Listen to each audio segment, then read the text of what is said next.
De volta para mais um O Perito Podcast, com a presença de Jean Rothman, da Gama Tecnologia, e nós estamos falando sobre automação residencial. Para você que está chegando agora, sou Ansel Lankman, responsável técnico pela Lank Engenharia, um escritório especializado em perícias em condomínios. Compartilhe o nosso vídeo, clique no sininho, dá um sinalzinho de que você está gostando e vamos em frente.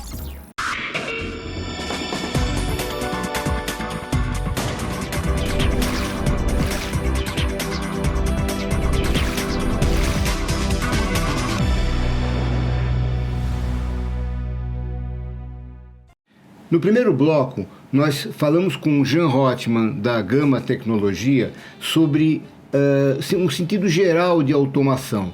O que é automação, o que é esse tipo de solução para as residências, para os compartimentos, para os locais.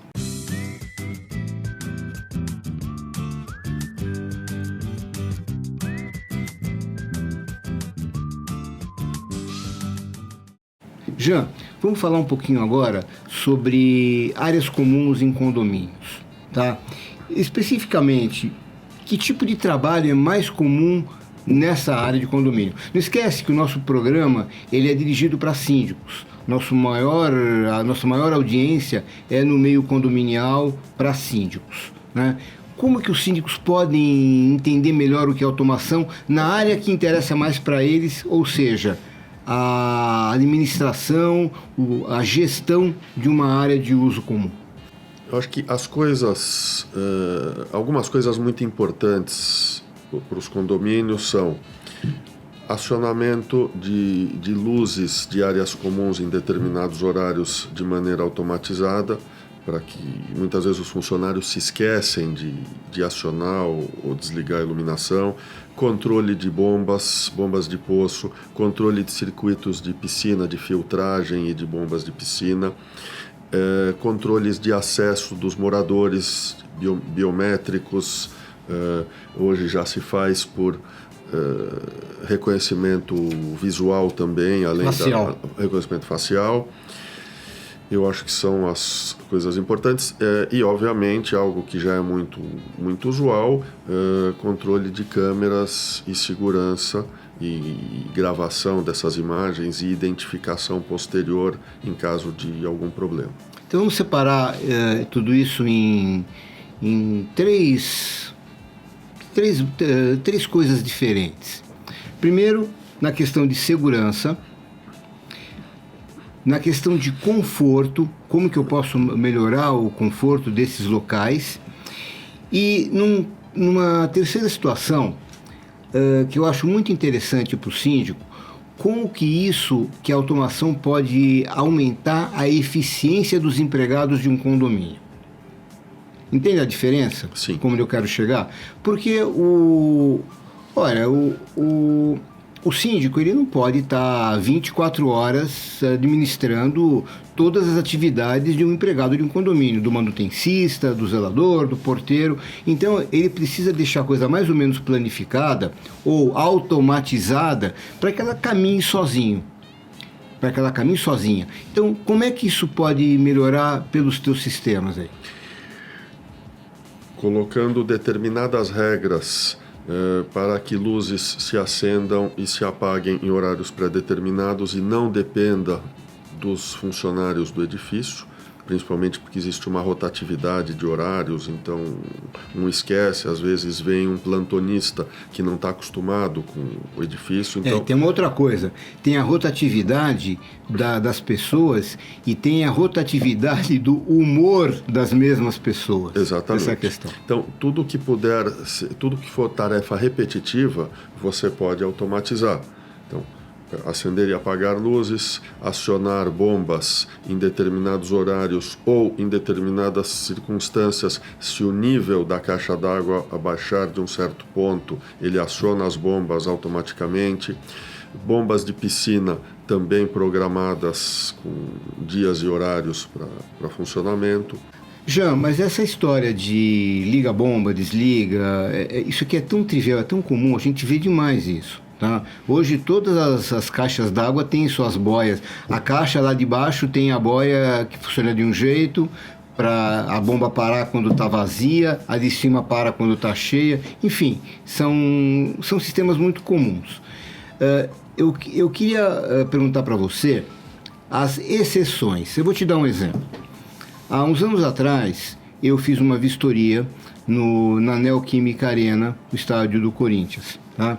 E ali, no estádio, eles têm um saguão onde existem pontos de água no chão, umas caixinhas com um registro e um ralinho para montagem de quiosques, bares, etc. Então, é uma caixa de passagem, vamos dizer assim, no solo, no chão, né? Com uma tampinha e tal, e ali tem um ponto de água com um registro. E tem um ralinho também para poder jogar o esgoto da pia daquela quiosque. O que aconteceu? Tinha um vazamento num desses registros, e ninguém percebeu, porque como era tudo fechado, a água vazava e já ia direto para o ralo. Eles só perceberam depois de alguns meses, quando começou a vir contas de água gigantescas. A própria Sabesp alertou o Corinthians que estava tendo um vazamento muito grande. Isso aconteceu em 2018, se não me engano. Né?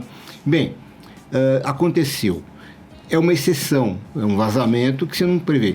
Então eu digo o seguinte, existem sistemas que você sai fora do trivial de bomba, de timer, assim, que detecta situações especiais?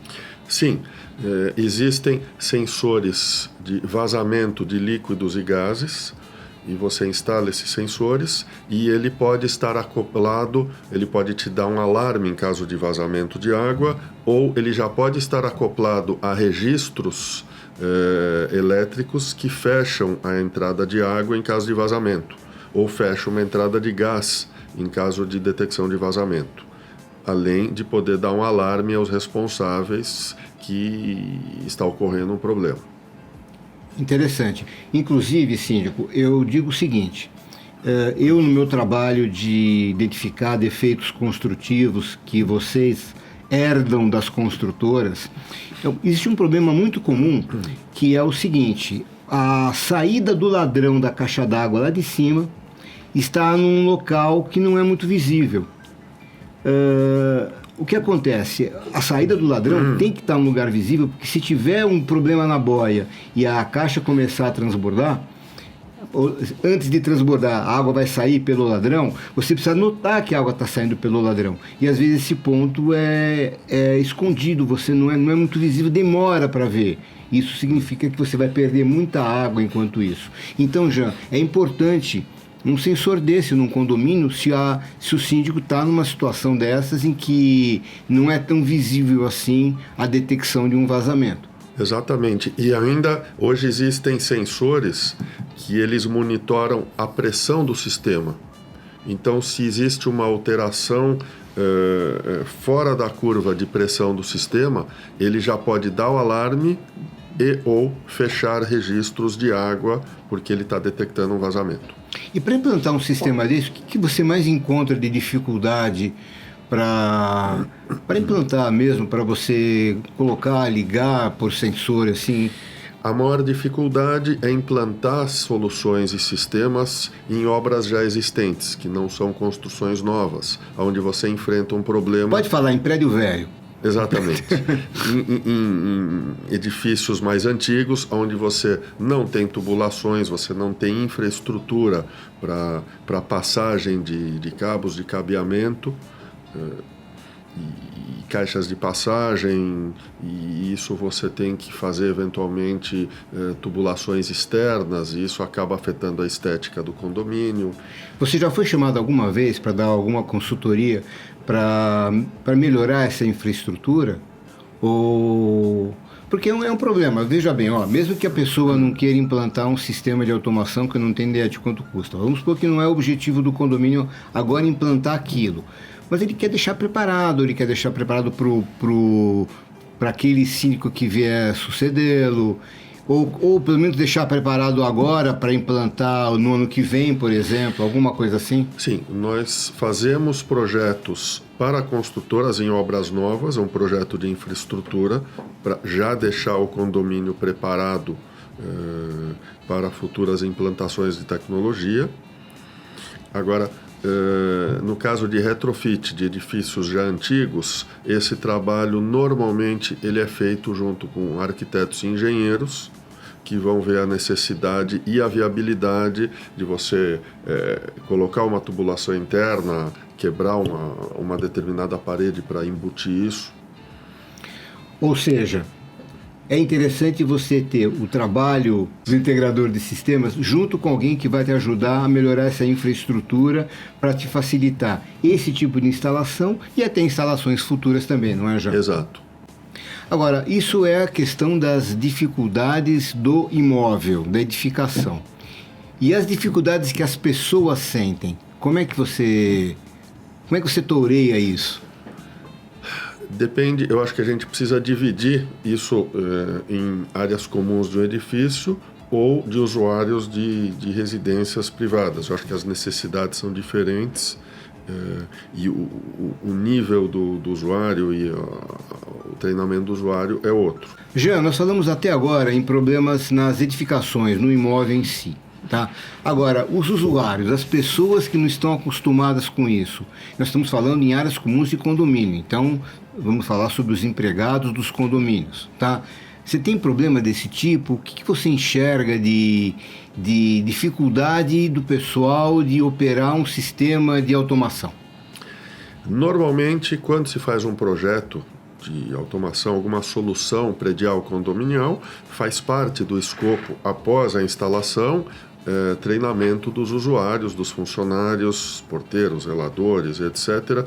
E não vejo grande dificuldade de uso após esse treinamento. São sistemas simples de operar, com grande usabilidade. Jean, tanto isso é verdade que algumas atividades profissionais que não são muito intelectualizadas pelo próprio tipo de atividade, hoje tem uma facilidade muito grande de manusear equipamentos eletrônicos.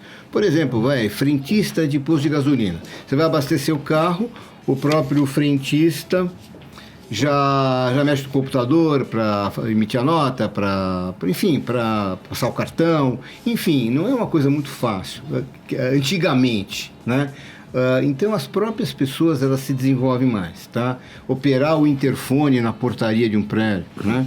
Então eu acho que o que você está falando é exatamente assim, sabe? O treinamento, o aprendizado supera eventual dificuldade para as pessoas poderem operar os sistemas todos, inclusive o de automação.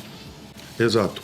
Um dos grandes avanços de toda essa tecnologia de automação predial e residencial reside na usabilidade dos usuários. Quer dizer, a interface com o usuário ela está cada vez mais simples e intuitiva.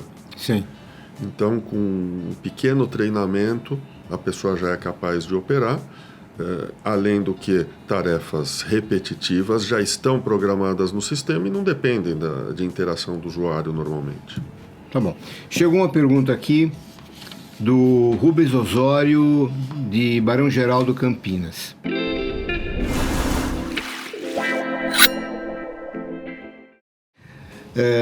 Ele pergunta assim: um sistema de automação residencial pode ser hackeado? Quais os perigos? Rubens, você mandou o seu endereço, aguarda que vai chegar a sua caneca aqui do programa. Você quer responder? Pode ser hackeado um sistema desse? Vamos lá. Eu acho que nada, até onde a gente sabe, é impossível de ser hackeado. Que a gente tem assistido, empresas com sistemas e firewalls grandes já foram hackeadas. As grandes empresas de automação residencial têm se preocupado muito com essa questão de segurança, protocolos de segurança, encriptação, para evitar acesso de terceiros indesejados e indevidos. Sim. Então, a gente não vê, eu não tenho ciência de sistemas de automação que foram hackeados em condomínios, em residências. Houve casos isolados, por exemplo, de fechaduras biométricas que estavam ligadas à rede e sistemas, vamos dizer, autônomos, e que tinham uma brecha de acesso que permitiram no passado hackers entrarem nesses sistemas e abrir remotamente a porta de um terceiro. Sim, entendi. E isso, na medida do possível, quando identificado, ele é sanado. Mas não... Agora, quando se desenvolve um projeto de automação, se pensa junto na segurança daquele sistema. Exato. Você pensa sempre na autenticação do usuário, seja por biometria digital, biometria facial, para poder utilizar o sistema. Portanto, Rubens, a resposta é possível que seja. Junto com os projetos, deve ser sempre desenvolvido também um esquema de proteção a esse sistema. E esses são basicamente os perigos que você está me perguntando, tá? Espero ter respondido. E obrigado, e aguarde a sua caneca, que ela vai chegar rapidinho. Bem, Jean, obrigado por esse bloco. No próximo nós vamos falar mais sobre as áreas privativas. E não esqueça de compartilhar o vídeo, dá o seu clique aí de joinha e clica no sininho também para você receber as notificações dos novos programas que vão estar no ar no futuro próximo. Obrigado.